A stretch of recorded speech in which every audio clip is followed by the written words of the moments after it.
Yeah, hi. So we're back. Let's continue with our sessions on questionnaire design. We have so far covered how the method of collecting data impacts how we write a questionnaire, how the information that we want to collect obviously impacts the questionnaire.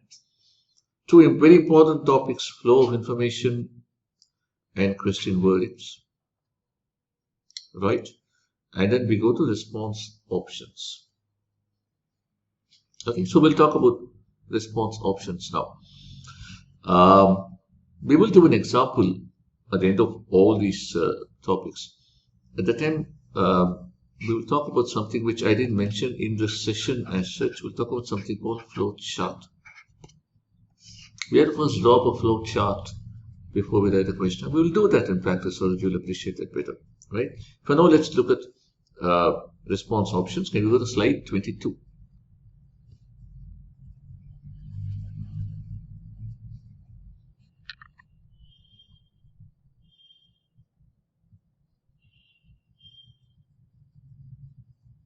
Right, here we are. So let's say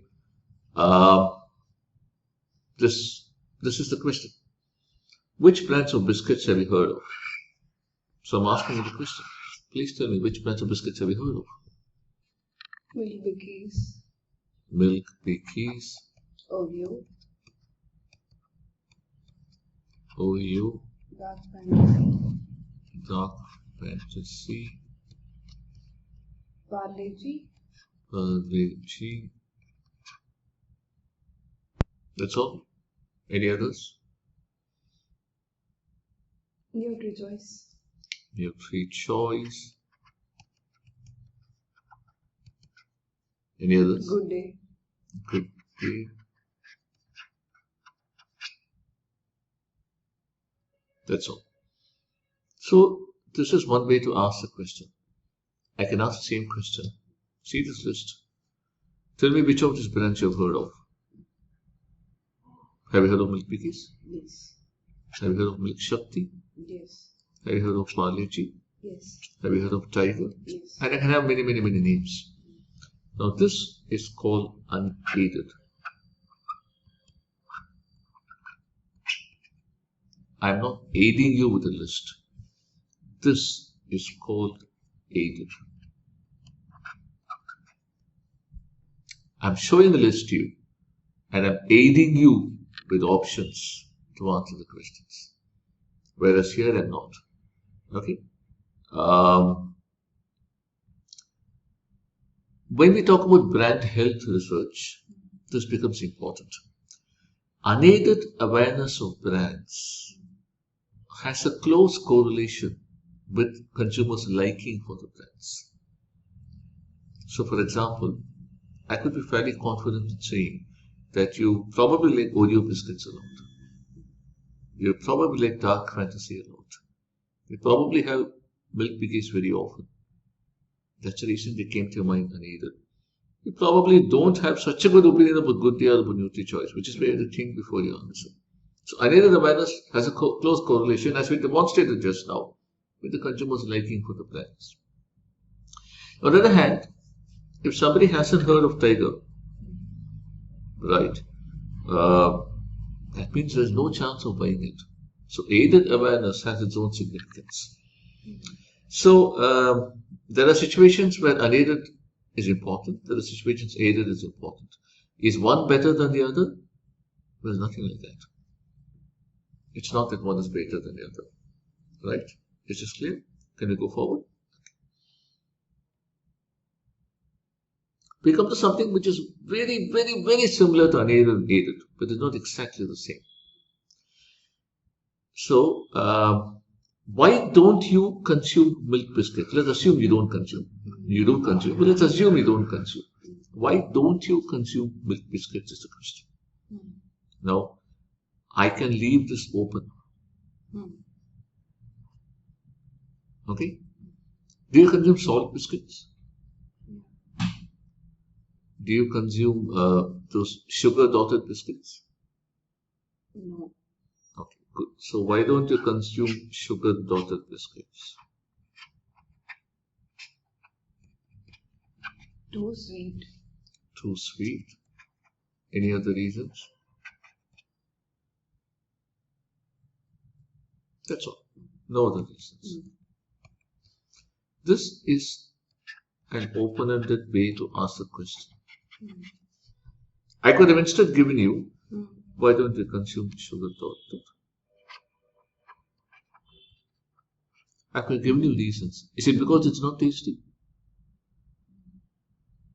No. Not because of this. Is it because it is not crisp enough? No. No. Is it because it is too sweet? Yes. Yes. Is it because you prefer cream biscuits? Yes. Okay. Is it because it is too hard? No. I can give you a list of options. This is called close-ended. So this is very similar to aided, unaided. Right here we are aiding. It is similar, except that we use that in the context of brand names. We use it in the context of reasons. And, why are you dissatisfied with the brand? We have close-ended, open-ended. Which is better? Which do you think is better? Open-ended or close-ended? Open-ended. Why? Maybe we'll get more responses. What do you mean more responses? See, in close-ended, they can. You have to be a little louder, otherwise you won't come on the audio. In close-ended, they can choose only the options that we have given. Okay. But in the open-ended questions, they can come up with anything. What do you think? Okay. So you're saying in the close-ended, they're restricted with the options that we have given. Whereas in open-ended, they can come up with anything of their choice. Theoretically, you're correct. But in practice, close-ended is almost always better. What? In a quantitative study, a respondent rarely comes up with very detailed answers to open-ended questions. They give you very minimum answers. Okay. So I would go so far as to say that making questions open-ended is a lazy option. It is a researcher's duty to think of the possible options and make the questions close-ended.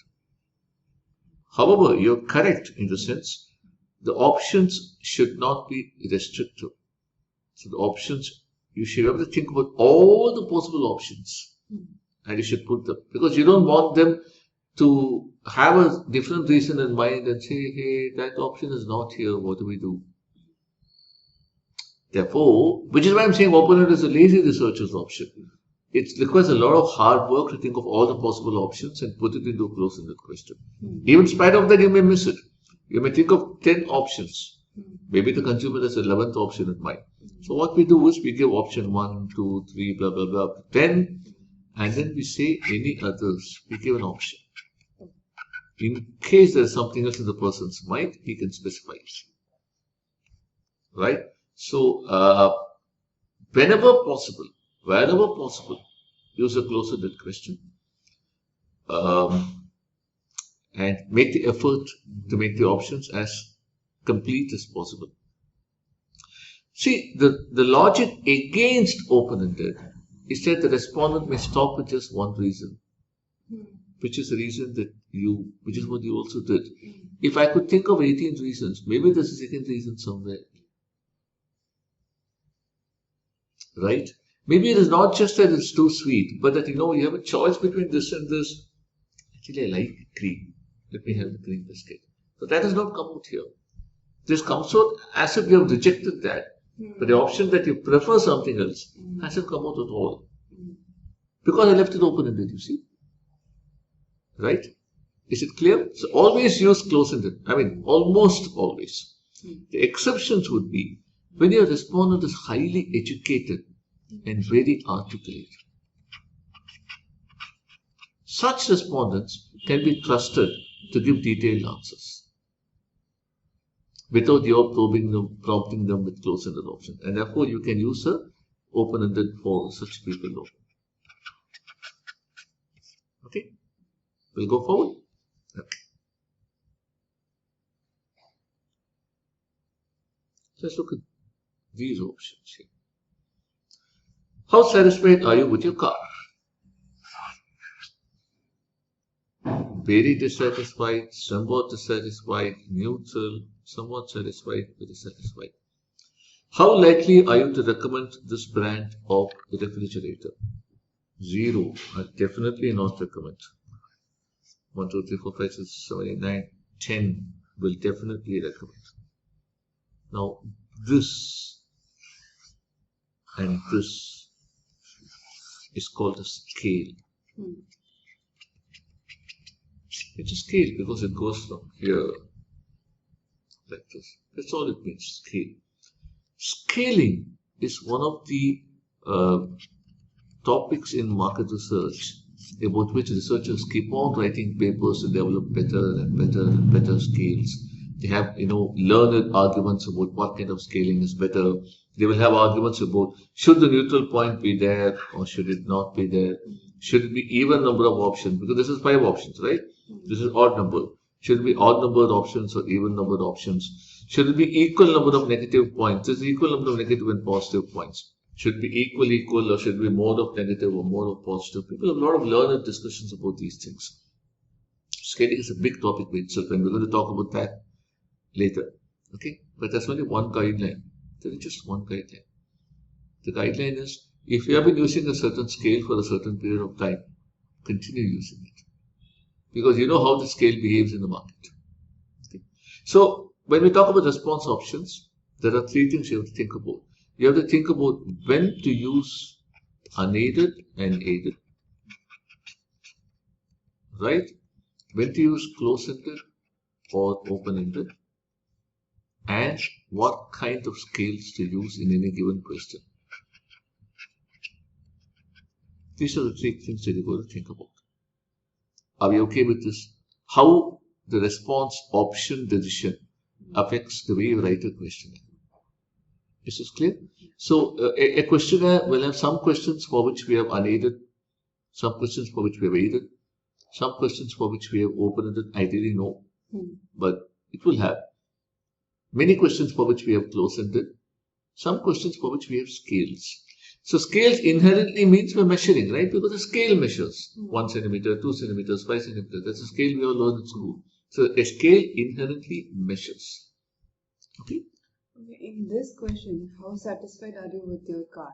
The first option is very dissatisfied. Is there anything that we have to move from negative to positive? Yeah, it is better to move from negative to positive. Right, you're right. The first option is very dissatisfied, negative.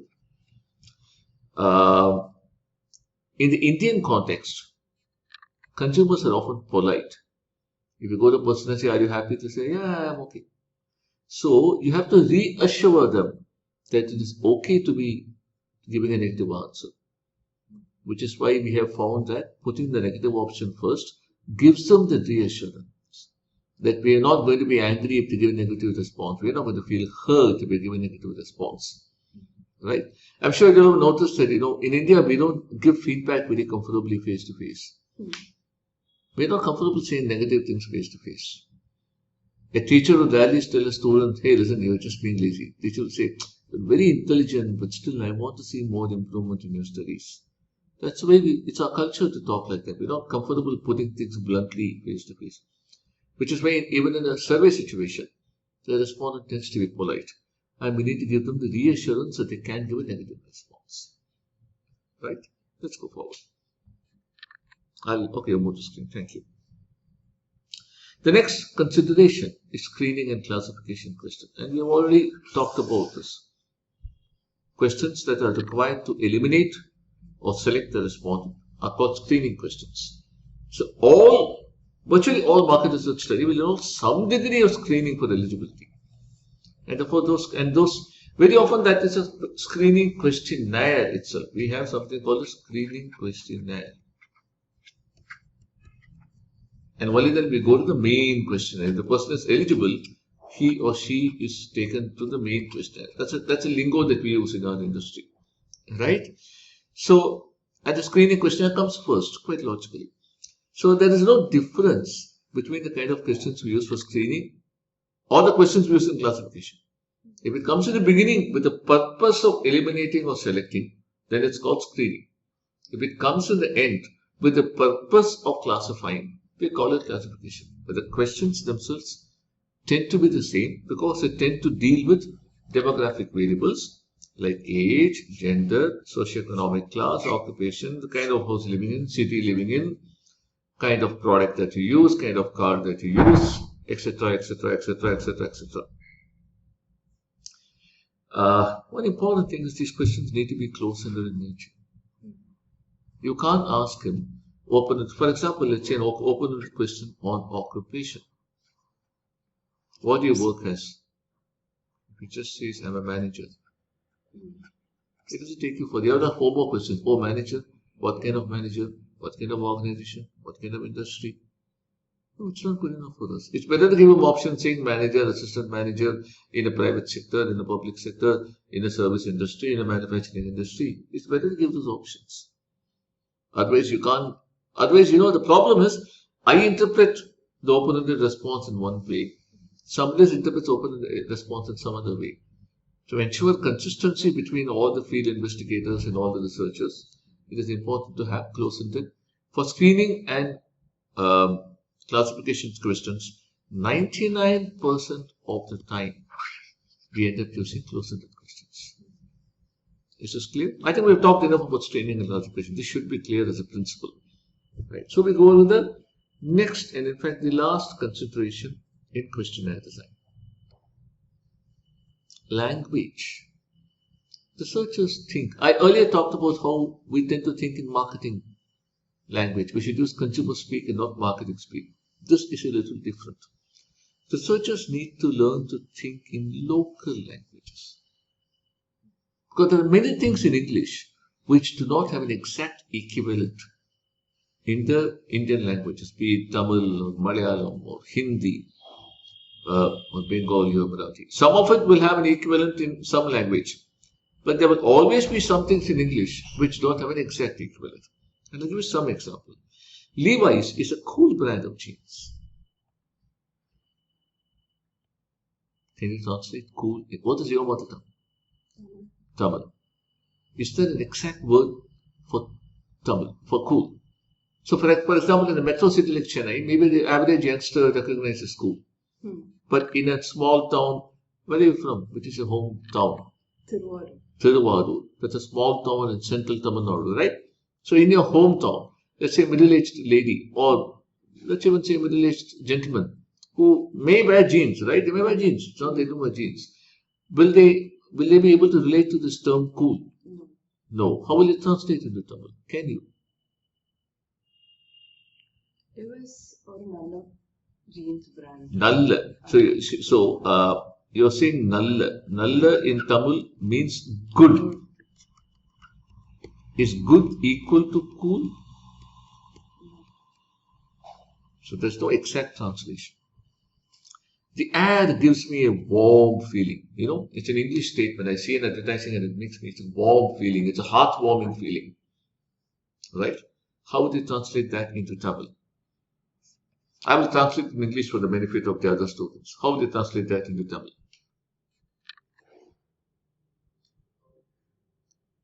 Warm, I'm sure it has got a equivalent, right? Hot and warm will have an equivalent.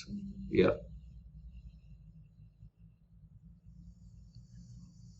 You know why you're struggling with this translation? England is a cold country. It's a cold climate. So, ads, when they give a warm feeling, it's considered good. India is a hot country. So here, when we see something, you say, it gives a cooling is good here. Which is the reason you will not have an exact translation for this.